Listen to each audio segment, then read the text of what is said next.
आप सिर्फ उस लेवल पर, उस स्तर पर लड़ रहे हो जो आपको दिखाई दे रहा है। आप उस लेवल को, उस लड़ाई को नहीं लड़ रहे हो जो आपको दिखाई नहीं दे रहा है। पर आपको बताऊं, आपकी दिखाई देने वाली हार का कारण आपकी ना दिखाई देने वाली, यानी इस अदृश्य युद्ध को ना जीतना है।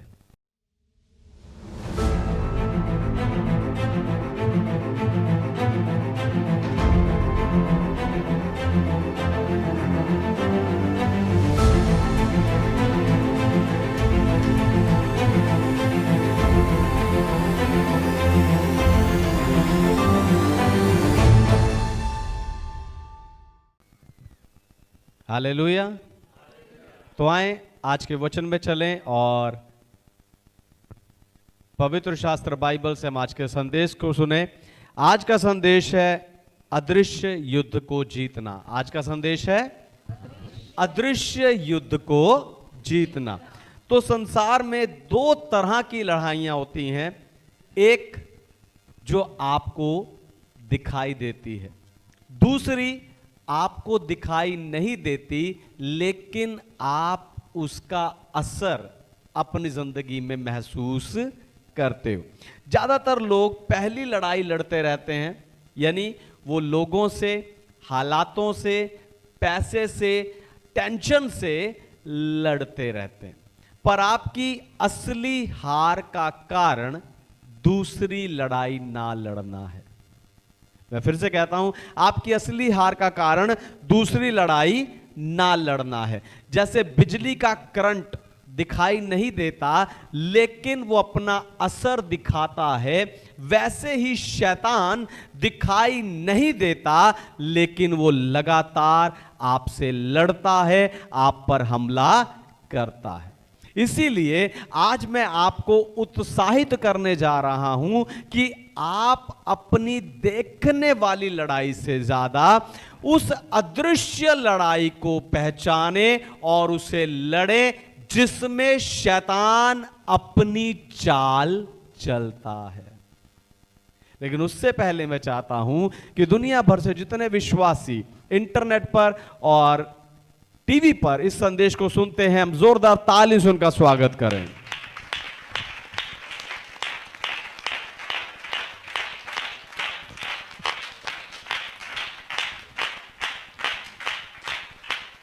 अदृश्य युद्ध को जीतना।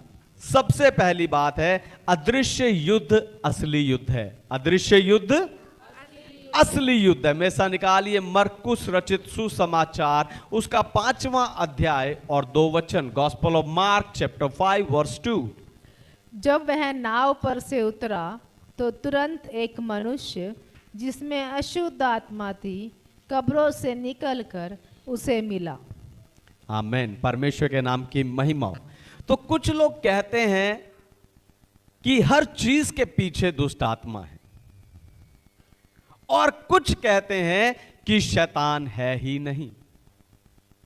पर आपको बताऊं, अगर आप शैतान पर विश्वास नहीं करते तो आप बाइबल पर भी विश्वास नहीं कर रहे, क्योंकि बाइबल को खोलते ही उसकी पहली पुस्तक, उत्पत्ति की पुस्तक में ही आपको शैतान सांप के रूप में नजर आएगा, और बाइबल को बंद करते समय आखिरी पुस्तक में, प्रकाशित वाक्य की पुस्तक में, वो आपको अजगर के रूप में नजर आएगा। और यूहन्ना 10:10 में यीशु ने भी कहा कि चोर चोरी करने, घात करने, नाश करने आता, लेकिन मैं आया कि तुम जीवन पाओ। और वो चोर शैतान है जो आपकी संसार पर, आपकी दुनिया पर प्रभाव बनाए हुए है। बेशक आप उससे नहीं लड़ रहे लेकिन वो आपसे लड़ता है। हालेलुया। शैतान से आप नहीं लड़ रहे होंगे लेकिन वो आपसे लड़ता है। वो लगातार आप पर हमला करता रहता है लेकिन आप कोई जवाब में कार्यवाही नहीं कर रहे। हालेलुया। आप कोई जवाबी कार्यवाही नहीं कर रहे, यानी आप सिर्फ उस लेवल पर, उस स्तर पर लड़ रहे हो जो आपको दिखाई दे रहा है। आप उस लेवल को, उस लड़ाई को नहीं लड़ रहे हो जो आपको दिखाई नहीं दे रहा है। पर आपको बताऊं, आपकी दिखाई देने वाली हार का कारण आपकी ना दिखाई देने वाली, यानी इस अदृश्य युद्ध को ना जीतना है। हालेलुया। जब यीशु नाव में से उतरे तो तुरंत एक व्यक्ति जिसमें दुष्ट आत्मा थी आकर यीशु से मिला।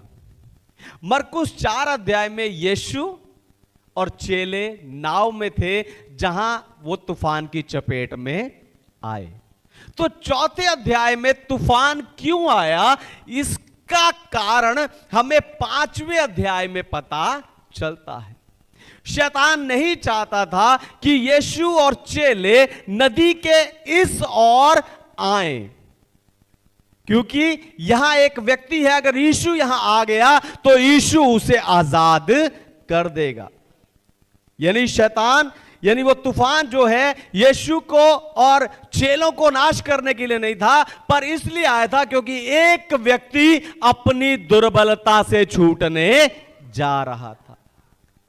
इस तरफ तो आप अपनी देखी हुई अपनी लड़ाई जो आपको नजर आती है, अपने लिए आप लड़ते रहते हो, पर दूसरी तरफ जाकर आपको पता चलता है कि कुछ युद्ध सिर्फ इसलिए नहीं होते कि परमेश्वर आपकी जिंदगी में क्या करना चाहता है, पर इसलिए भी होते हैं कि परमेश्वर आपकी जिंदगी के द्वारा दूसरे के जीवन में क्या करना चाहता है।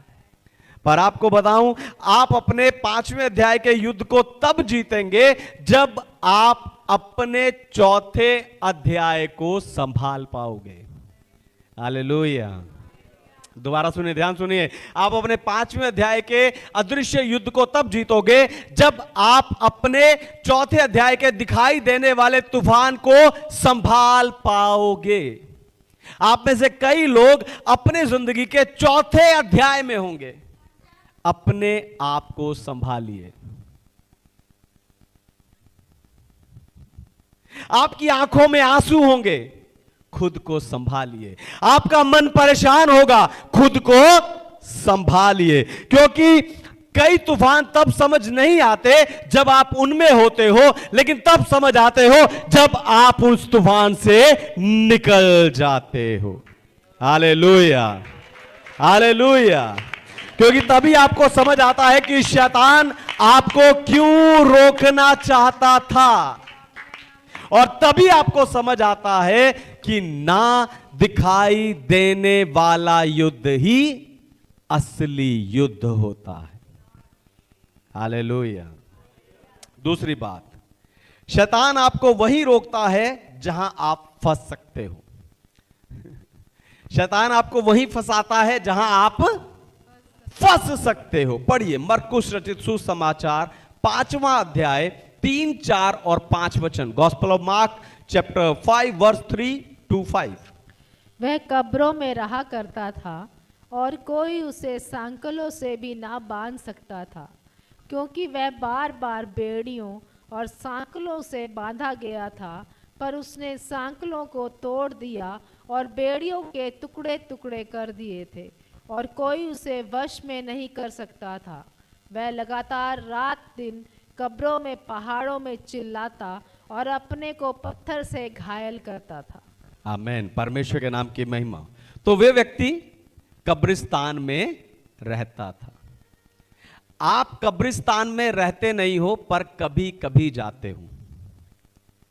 यानी ये व्यक्ति वहां रह रहा था जहां इसे सिर्फ विजिट करना चाहिए था।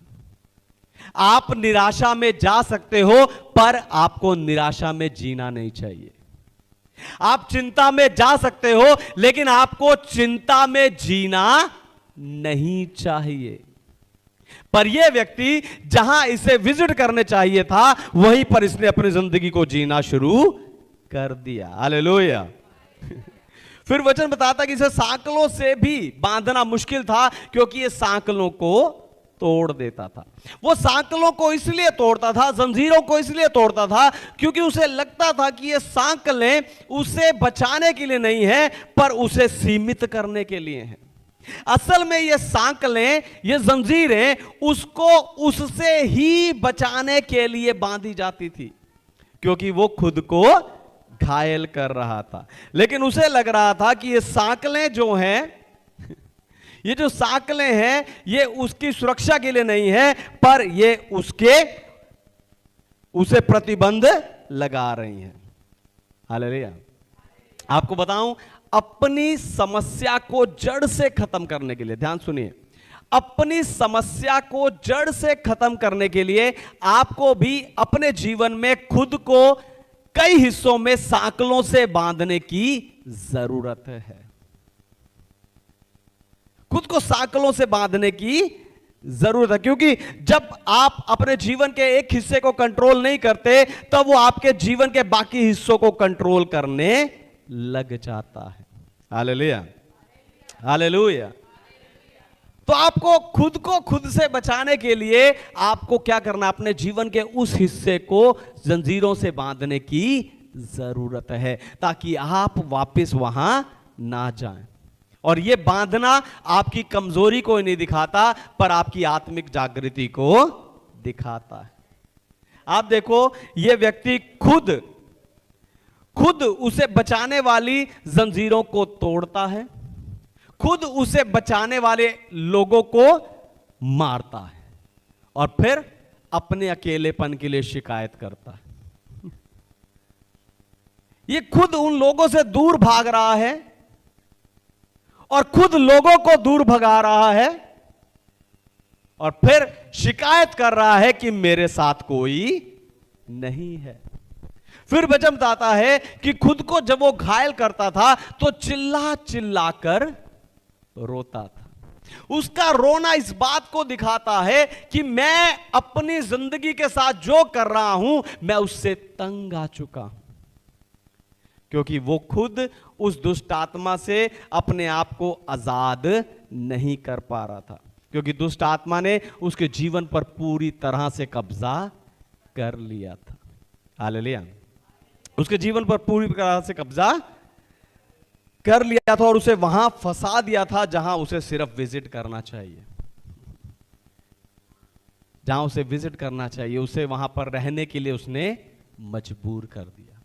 तीसरी बात, दुष्ट आत्मा की कार्य प्रणाली। दुष्ट आत्मा की, हमें दुष्ट आत्मा की कार्य प्रणाली को समझना है।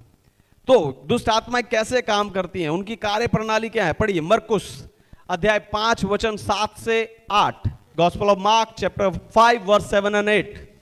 और ऊंचे शब्द से चिल्लाकर कहा, हे यीशु, परम प्रधान परमेश्वर के पुत्र, मुझे तुझसे क्या काम? मैं तुझे परमेश्वर की शपथ देता हूँ कि मुझे पीड़ा ना दे, क्योंकि उसने उससे कहा था, हे अशुद्ध आत्मा, इस मनुष्य में से निकला। आमीन। परमेश्वर के नाम की महिमा हो। तो शैतान से आजाद होने के लिए आपको उनकी कार्य प्रणाली को समझना जरूरी है। तो शैतान की कार्य प्रणाली क्या है? सबसे पहली बात, दुष्ट आत्मा के पास शरीर नहीं होता। दुष्ट आत्माओं के पास शरीर नहीं होता, इसलिए वो शरीर ढूंढती हैं ताकि उनमें बैठ सके। जब यीशु ने इन दुष्ट आत्माओं को उस व्यक्ति में से निकलने की आज्ञा दिया, तो उन दुष्ट आत्माओं ने यीशु से विनती किया कि यहां पास में एक सूरों का झुंड चर रहा है, हमें उसमें बैठने की आज्ञा दे दे। और यीशु ने उनकी विनती को मानकर उन्हें उसमें बैठने की आज्ञा दे दी। यह यीशु की सर्व प्रभुता को दिखाता है। हालेलुया। यह बात हमें यीशु की सर्व प्रभुता को प्रदर्शित करती है, क्योंकि दुष्ट आत्मा खुद से निकल नहीं सकती। आपको बताऊं, दुष्ट आत्मा शरीर में खुद घुस सकती है, पर वो खुद से बाहर नहीं आ सकती। इसीलिए आपको एक अभिषिक्त परमेश्वर के दास की जरूरत है, जो आपकी जिंदगी से, आपके घर से, आपके परिवार से और हर एक उस चीज से जो आपसे संबंधित है, दुष्ट आत्मा के प्रभाव से आजाद कर सके। तो जब ये दुष्ट आत्माएं उन सूरों में बैठ गई, तो लिखा कड़ाके पर से 2000 सूअरों ने नदी में कूदकर आत्महत्या कर ली। क्यों? क्योंकि ये दुष्ट आत्माएं जो उस व्यक्ति में कर रही थी वही उन सूअरों में करने की कोशिश कर रही थी, इसलिए सूअर नदी में कूदकर मर गए।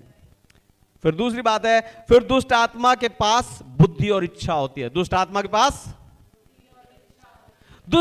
पास बुद्धि और इच्छा होती है, क्योंकि उनकी रचना, उनकी सृष्टि आत्मा के रूप में नहीं हुई पर स्वर्ग दूतों के रूप में हुई है। जब शैतान, जो लूसीफर, जो बाद में शैतान बना, उसे स्वर्ग से गिराया गया, तो उसके साथ उसकी सेना, जो उसके और दूत उसके साथ थे, उनको भी गिराया गया, और वही दुष्ट आत्माएं हैं। प्रकाशित वाक्य 12 अध्याय कहता है कि स्वर्ग में एक युद्ध हुआ, और वहां पर मिकाइल स्वर्गदूत ने अजगर से युद्ध किया, अजगर उसके दूतों से युद्ध किया, और उस अजगर को स्वर्ग से धकेल कर बाहर कर दिया। यह वही बात है जब यीशु मसीह ने कहा कि मैं शैतान को बिजली की नाई स्वर्ग से गिरते हुए देख रहा हूं। यहां नीचे चेले बीमारियों को और दुष्ट आत्माओं को निकाल रहे थे, और वहां स्वर्ग में मिकाइल स्वर्गदूत अजगर को, शैतान को स्वर्ग से निकाल रहा था। दुष्ट आत्मा के पास बुद्धि और इच्छा होती है, इसलिए वो आपकी इच्छाओं को, अभिलाषाओं को, लालसाओं को, चाहतों को समझकर आपकी जिंदगी पर कब्जा करता है। लेकिन दिन आने वाला है जब हम सब स्वर्ग में होंगे और दुष्ट आत्माएं नरक में होंगी, क्योंकि मत्ती रचित सुसमाचार 25 अध्याय 41 वचन बताता है कि परमेश्वर ने नरक शैतान और उसके दूतों के लिए बनाया है। यानी परमेश्वर ने नरक मनुष्यों के लिए नहीं बनाया, लेकिन मनुष्य खुद परमेश्वर से दूर होकर नरक जाना चुन रहे हैं। परमेश्वर ने हम मनुष्यों को स्वयं इच्छा के अनुसार रचा है। अगर आप अपने इस 70-80 साल के जीवन में परमेश्वर के साथ रहना नहीं चाहते, तो वो अनंत जीवन में अपने साथ रहने के लिए आपको कभी मजबूर नहीं करेगा। इसीलिए उसने एक और अलग स्थान बना दिया। फिर दुष्ट आत्मा सर्वव्यापी नहीं है। दुष्ट आत्मा सर्वव्यापी नहीं है, तो दुष्ट आत्माओं को सीमित सामर्थ्य के साथ बनाया गया है। यानी वो सर्वव्यापी, सर्वज्ञानी, सर्वसामर्थी नहीं है, बल्कि ये सारे गुण परमेश्वर के हैं। और दुष्ट आत्माओं को परमेश्वर की बनाई हुई सीमाओं में ही रहना पड़ता है, और परमेश्वर के अधिकार के नीचे रहना पड़ता है। आपको पता है परमेश्वर ने अधिकार किसे दिया है? उसके बच्चों को, यानी आपको। हालेलुया। परमेश्वर ने शैतान के ऊपर, शैतान की सारी ताकतों के ऊपर आपको अधिकार दिया है, और यह अधिकार ये आप में जो अधिकार है, यह अधिकार उस नाम के कारण है जो आपके अंदर है। यह अधिकार उस नाम के कारण है जो आपके नाम के साथ जुड़ा हुआ है, और वो नाम यीशु नाम है। हालेलुया। और वो नाम यीशु नाम है। अगर आप यीशु नाम का इस्तेमाल करना सीख जाएं तो दरवाजे अपने आप खुलेंगे। अगर आप यीशु नाम का इस्तेमाल करना सीख जाए, चीजें अपने आप सही होने लगेंगी।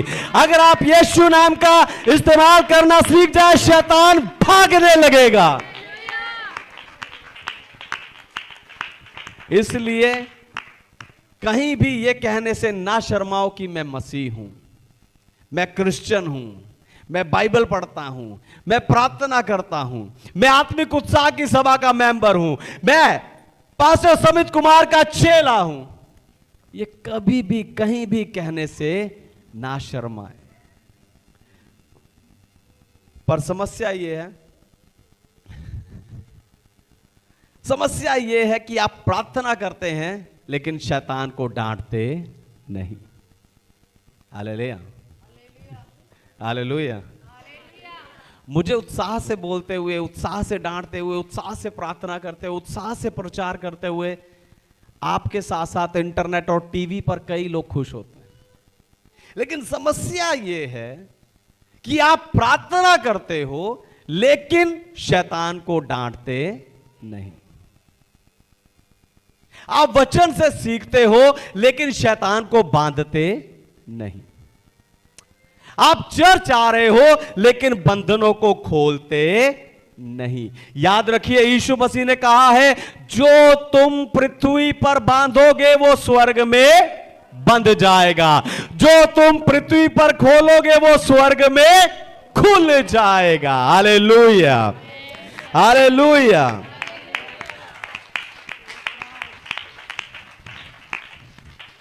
आप जो दिखता है उसी पर भारी पड़ते हो। हालेलुया। आप जो दिखता है उस पर तो भारी पड़ते हो, उसे तो दबाने की, खाने की कोशिश करते हो। आपको जो दिखता है उस पर तो भारी पड़ते हो, लेकिन आपको जो नहीं दिखता उससे, उसके प्रति आप हल्के रहते हो। लेकिन अगर आप शैतान के विरुद्ध उस अदृश्य युद्ध को जीतना चाहते हैं, ध्यान सुनिए, अगर आप शैतान के विरुद्ध उस अदृश्य युद्ध को जीतना चाहते हैं तो आपको दुष्ट आत्मा की कार्य प्रणाली के साथ साथ दुष्ट आत्माओं के हमले का पैटर्न, यानी उनके काम करने का, हमला करने का क्रमबद्ध तरीका भी पता होना चाहिए। हालेलुया। अगर आपको शैतान का पैटर्न पता चल जाए कि वो कैसे काम करता है, कैसे हमला करता है, तो आप कोई युद्ध नहीं हारोगे। हालेलुया।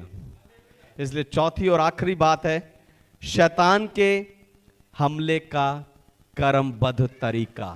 शैतान के हमले का क्रमबद्ध तरीका, यानी पैटर्न। पढ़िए दूसरा कुरिन्थियों की पत्री अध्याय 2 वचन 11, 2 Corinthians chapter 2 verse 11, कि शैतान का हम पर दाव ना चले, क्योंकि हम उसकी युक्तियों से अनजान नहीं। तुम शैतान की युक्तियों से, उसकी चालों से अनजान नहीं। तो आप शैतान की युक्तियों से अनजान नहीं है, लेकिन उसके हमला करने के पैटर्न से अनजान है। शैतान के हमलों से बचने के लिए आपको उसकी चालों का क्रम पता होना चाहिए कि वो कैसे शुरू करता है और कैसे आपकी जिंदगी में बढ़ते बढ़ते आपके जीवन पर कब्जा कर लेता है।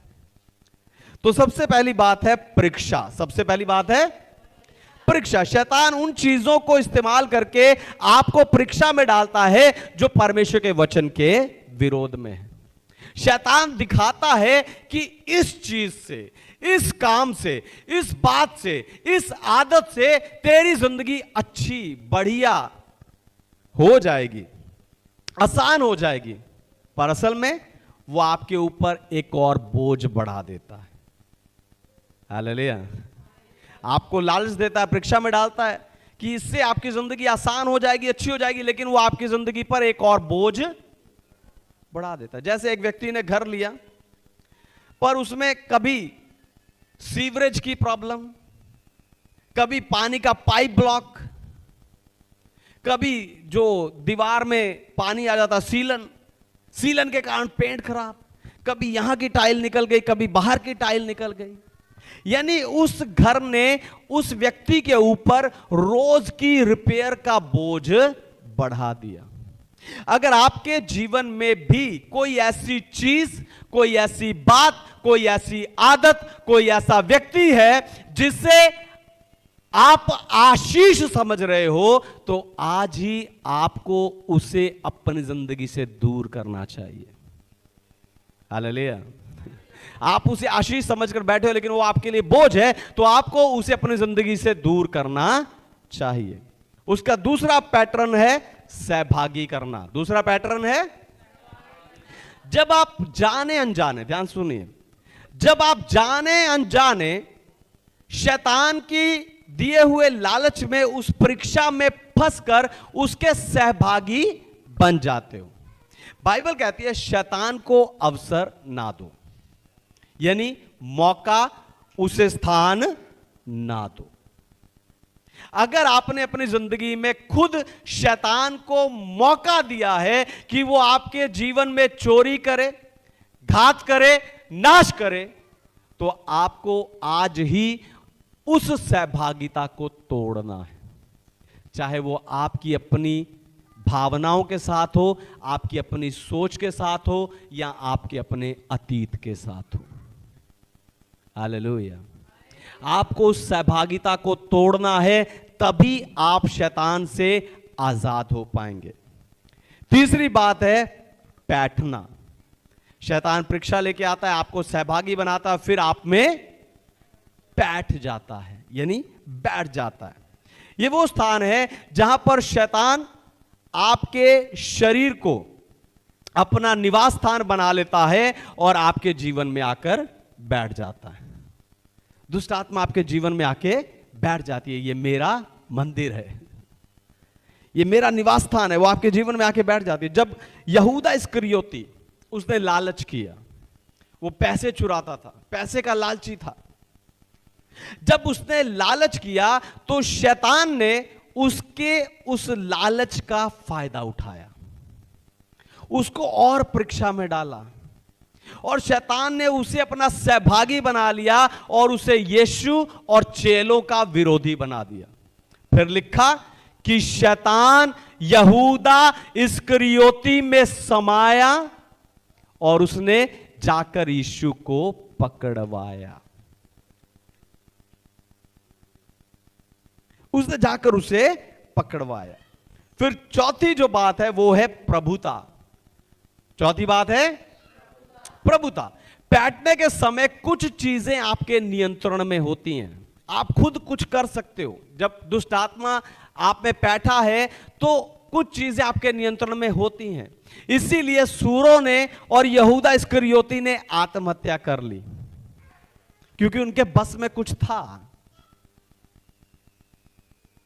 लेकिन यह व्यक्ति, जो मरकुस 5 अध्याय का यह व्यक्ति, ये खुद से कुछ कर नहीं सकता था। शैतान ने इसकी जिंदगी को पूरी तरह से अपने कब्जे में ले लिया था। इसका मन, इसकी सोच, इसकी आत्मा, इसके विचार, सब कुछ शैतान के कब्जे में आ चुके थे। ये अपनी मर्जी से निकल नहीं सकता था। ये व्यक्ति उसी स्थिति में था।